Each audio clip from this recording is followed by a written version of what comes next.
ज़्यादा आएंगे ना तेरे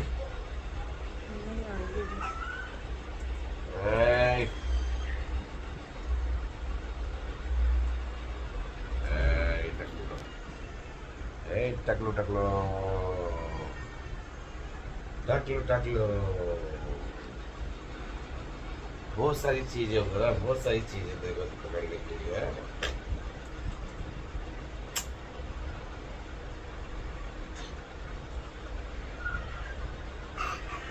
हाँ यहाँ पर बहुत सारी चीज़ें।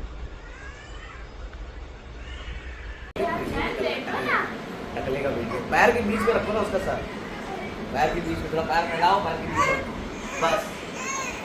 ये टकले बहुत सो बोलो कि सर नीचे रखते हैं, ना बोलो वो सर नीचे रखो।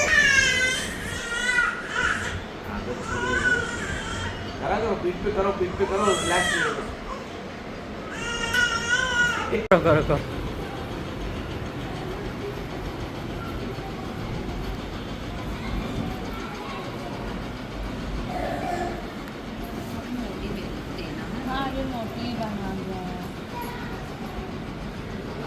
ये कटलेट्स बन गए।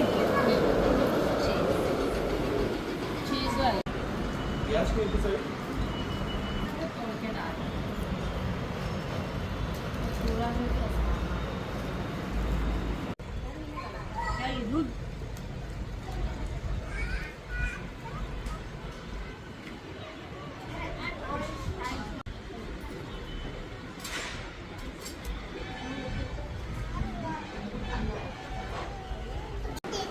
बच्चे को तो पास में मालूम नहीं है, मेरे दोस्तों के बच्चों को भी मालूम है।